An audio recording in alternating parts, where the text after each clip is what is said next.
반갑습니다. 송재준입니다. 오늘은 가수 이승기 씨에 대한 이야기를 좀 해보려고 하는데요. 이승기 씨가 잘 아시는 것처럼 견미리 씨의 딸이죠. 이다인 씨와 결혼했습니다. 근데 당시에도 논란이 굉장히 많았죠. 그도 그럴 것이 이승기 씨의 지금까지 이미지가 학생회장 이미지에 이 건실하고 성실하고 깨끗한 이런 이미지였는데 이 견미리 씨 하면은 사실 떠오르는 게 뭡니까? 주가 조작 이거 아니겠습니까? 그리고 또 결혼 소식이 나오기 전에도 견미리 씨 집안이나 그리고 또 집 내부 인테리어 이런 것까지도 방송을 타게 되면서 더더욱 좀 욕을 먹고 있는 상태였거든요. 아니 지금 나와 가지고 집 자랑할 때냐? 뭐 집에 뭐 아파트가 저기 뭡니까? 아파트도 아니고 뭐 엘리베이터가 있다라는 등 이런 거 지금 자랑할 때냐? 그 주가 조작해 가지고 그런 식으로 번 거 아니냐? 이런 논란이 있었는데 거기에다가 이승기 씨가 결혼하겠다라고 하니까 당연히 이승기 씨의 팬들은 굉장히 조금 분노하고 그리고 또 실망을 했었죠. 저는 근데 그 이후에 이승기 씨가 보여줬던 반응이 굉장히 좀 문제가 있다라고 봤었습니다. 이게 뭔가 좀 소속사가 없어가지고 정무적인 감각이나 판단이 떨어져서 그런지 뭔지는 모르겠습니다만 두 번에 걸쳐가지고 이승기 씨가 아주 결정적인 실수를 했었는데 오늘 제가 그 점에 대해서 말씀을 드리고 결국 이번에 같은 경우는 이승기 씨가 이 견미리 씨 쪽과 완벽하게 절연을 하겠다. 완전히 이제 관계를 끊겠다라고 선언까지 하면서 지난번에 자기 모습에 대해서 사과까지 했다라고 하는데 이 도대체 무슨 일인지 한번 좀 정리를 해봐야 되겠습니다. 자, 우선 일단 봐야 되는 것이 이승기 씨가 결혼 소식 알리고 난 뒤에 논란이 커지니 이런 입장을 밝혔었죠. 주가 조작으로 260억을 횡령하고 30만 명의 피해자를 양산했다. 이것은 명백한 오보입니다. 일부 기자님들과 유튜버 분들이 어디서 정보를 수집했는지 모르겠지만 전혀 근거가 없는 내용입니다. 이렇게 얘기를 했거든요.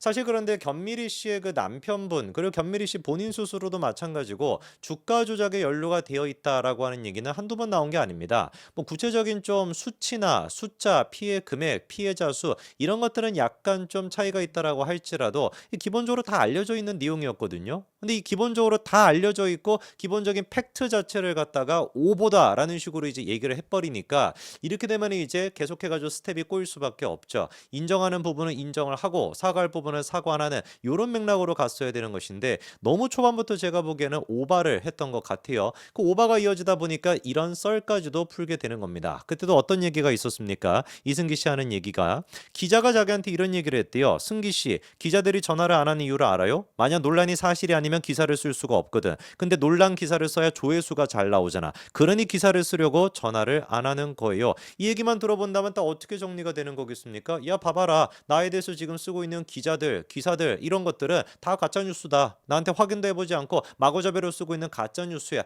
이런 식으로 그냥 프레임을 씌워버리는 것인데 프레임을 씌우겠다라고 한다면 구체적인 팩트를 바탕으로 해가지고 명확하게 당신들이 지적하는 건 이러이러하는 점에서 사실이 아니야. 이렇게 얘기를 해야 되는 것인데 뭉뚱그려가지고 다 사실이 아니야. 라고 해버리고 뭐 누군지 알 수도 없는 뭐 이런 기자가 있었는지도 모르겠지만 기자의 뇌피셜 같은 거를 갖고 와가지고 이게 다 가짜 뉴스야라는 식으로 프레임을 씌우려고 하니까 오히려 허점과 빈틈이 너무 많았던 겁니다. 자, 그러면서 또 이승기 씨가 이런 얘기도 했었어요. 자, 또 이런 얘기가 나오죠. 이선희 제자 학생회장 출신이라는 우수한 이미지를 만들어준 후크를 예로 들었다. 그러니까 후크 엔터테인먼트 같은 이런 소속사가 있었으면 이런 논란이 없지 않았겠냐라는 거죠, 그렇죠? 그러면서 무서운 에피소드 하나를 전해드릴게요. 그러면서 추가 뭐 제보까지도 하겠다라는 것인데 어느 날 후크의 이사님이 자기를 불러가지고 종합지 어떤 기자가 이다인 아버지를 취재하고 있다. 기사되면 이거 큰일 난다라고 겁을 줬다는 거죠. 그리고 얼마 시간이 지나지 않아서 잘 해결됐다. 진짜 힘들게 막았어라면서 생색을 냈다라는 것이고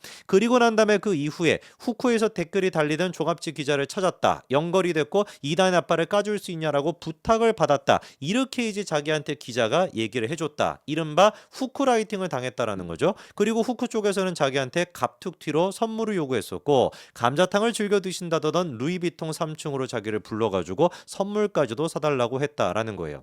이게 무슨 말인지 좀 이해가 되십니까? 후코 엔터테인먼트 측에서 이승기 씨에 대해서 나가게 되는 잘못된 기사 이런 것들을 막았다라고 생색을 냈는데 알고 봤더니만 이 기자가 하는 얘기가 야 이거 오히려 후크 쪽에서 터트려 달라고 했던 거였어. 그리고 자기들이 그냥 이거를 막은 것처럼 해가지고 생색을 내고 선물까지 받았다. 이른바 이게 후크라이팅이다라는 것인데 이거야말로 전형적인 물타기인 거거든요. 그러니까 후크 엔터테인먼트에 대한 어떤 분노 뭐 이런 것이 있다 보니까 자기의 어떤 그거를 여기에 이제 투영해가지고 얘기하겠다라는 그 심정은 이해가 되지만 이승기 씨 정도 되는 위치에 있고 그 정도의 어떤 인기를 갖고 있는 사람이라고 한다면 이런 식의 정무적인 판단을 갖고서는 이건 답이 없습니다. 지금 있는 소스도 제가 보기에는 빨리 갈아치우는 게 좋아요. 뭐 자세히 찾아보지는 않았습니다만 혹시 1인 소속사인 거는 아닌가 싶을 정도로 너무 이게 수준이 떨어지거든요. 대중들이 이승기 씨한테 분노했던 이유는 딱 한 가지입니다. 견미리 씨 딸과 결혼했다. 주가 조작범으로 수십만 명의 사람들한테 피해를 줬다라고 하는 견미리 씨 가족과 어떻게 결혼해? 이거거든요. 사실 그러면 이 부분에 대해서 반박을 하겠다라고 한다면 첫째, 팩트를 가지고 반박을 하던가. 근데 팩트로 반박할 수가 없죠. 팩트니까. 그러면 어떻게 써야 되는 것이냐? 그냥 죄송하다. 잘 지켜봐 달라. 더 뭔가 사회에 내가 도움이 될 수 있도록 그런 어떤 피해나 이런 것들의 아픔을 좀 뭔가 내가 할 수 있도록 더 열심히 활동하겠다. 지켜봐 주십시오. 이렇게 갔어야 되는 것이지. 뭐 모든 것들이 다 가짜 뉴스야. 그리고 또 후크 엔터테인먼트까지 끌고 와가지고 막 프레임을 씌우고 후크라이팅 이런 식의 말을 하는 것이 너무 좀 싼 티가 난다는 거죠.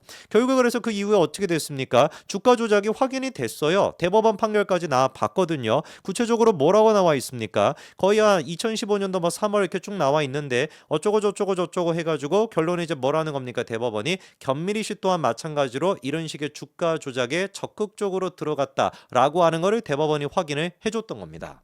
당시 이제 그 견미리 씨 측에서 했다라는 주가 조작의 방식이 뭐냐면 실질적으로 자기가 가지고 있던 자금을 통해 가지고 뭐를 뭐 사거나 뭐 주식 같은 거를 산 게 아니었는데 뭐 대출을 받거나 뭐 담보로 해가지고 뭐 이런 식으로 하거나 이런 식으로 했던 것인데 마치 자기가 직접 갖고 있는 자본금 현금을 바탕으로 샀다. 이만큼이나 우리가 이 회사에 건실하다라고 믿고 이만큼이나 우리가 이 회사에 지금 투자를 하는 것이다 라는 식으로 보여주기 식으로 이렇게 했다라는 거죠. 결국에 그래서 견미리 씨 측이 챙겼다라고 하는 돈이 무려 23억 7천만 원 정도가 된다는 것인데 뭐가 됐든지 간에 대법원을 통해 가지고 확인이 됐던 거 아닙니까? 근데 그때 당시에 이승기 씨가 보였던 모습은 뭐였어요? 첫 번째도 엄청난 실수를 했는데 두 번째 결정적인 실수가 뭐였습니까? 딱 이거 확인이 되니까 가족 건드리지 마 이런 식으로 얘기하는 거죠. 이승기를 위해 가족만은 건드리지 말아 주시기를 간곡히 부탁드린다. 이승기의 장인 장모 역시 새롭게 태어난 생명의 조부모가 됐다라는 식으로 일종의 감성팔이식 쇼를 시작을 했던 건데 이게 최악이었던 겁니다. 아니 그럴 거면 처음부터 그냥 자기가 제대로 모르고 있었다. 견미리 씨 가족들에 대한 것들을 아직까지 확인을 해보고 얘기를 하든지. 근데 무턱대고 그냥 무슨 뭐 다 가짜 뉴스야. 거기에다가 뭐 기자들한테 내가 들었는데 뭐 어쩌고저쩌고 썰이나 풀고 있고 야 후크라이팅 같은 거 당해봤어? 뭐 루이비통 뭐 3층에 막 감자탕 이런 얘기를 뭐 하러 하냐고요. 완전히 그러니까 정치판에서 수준 떨어지는 애들이 프레임 씌우는 것을 갖다가 이승기 씨가 하다 보니까 이게 대중들한테 이 제대로 소용이 되겠습니까? 결국에는 그래가지고 이번에 또다시 이승기 씨의 장인어른이 또 이제 기소가 됐습니다. 그랬더니 그제서야 나오는 입장이 이렇게 나오게 되는 것이죠. 장인어른 위법 행위로 또 기소가 됐다 했더니 처가와 관계를 단절할 것이다. 그러면서 이번 사건으로 가족 간의 신뢰는 회복하기 어려운 수준으로 훼손이 되었고 저희 부부는 오랜 고민 끝에 처가와의 관계를 단절하기로 했다. 지난해 장인어른과 관련된 사안을 충분히 검토하지 않고 경솔하게 반응했던 점에 대해서 깊이 반성하고 있다. 이런 입장을 냈습니다. 처음부터 그냥 이러셨으면 얼마나 좋았을까. 그냥 무슨 그 견미리 씨랑 견미리 씨랑 결혼하는 게 아니지. 견미리 씨 가족과 이런 식으로 엮인다라는 거에 대해 가지고 처음부터 그냥 그래 뭐 견미리 씨 관련된 논란도 내가 잘 인지하고 있다. 그러나 지켜봐 주십시오. 저희가 더 사회에 도움이 될 수 있도록 애를 쓰겠고 그리고 그렇게만 사실 얘기했어도 사람들이 아니 뭐 사랑한다는데 뭐 어떡하냐. 그게 뭐 지금 이다인 씨 잘못이냐 이승기 씨 잘못이냐 이런 식의 여론이 형성될 수도 있었는데 그 찰나의 순간에 잘못된 판단, 이 정무적인 판단을 제대로 하지 못해가지고 뻔뻔하게 그냥 밀어붙이려고 했다가 오히려 역풍을 맞아가지고 안 받아도 됐던 피해를 고스란히 받았던 게 아닌가 싶네요. 지금이라도 이승기 씨가 일단 처가의 관계를 단절하겠다. 그리고 작년에 있었던 그런 모습들에 대해서 사과한다라고 하니까 저는 뭐 이렇게 이제 하는 것이 좋다라고 보는데 대중들이 어떻게 반응할지는 또 지켜봐야 되겠죠. 여기까지 말씀드리겠습니다. 감사합니다.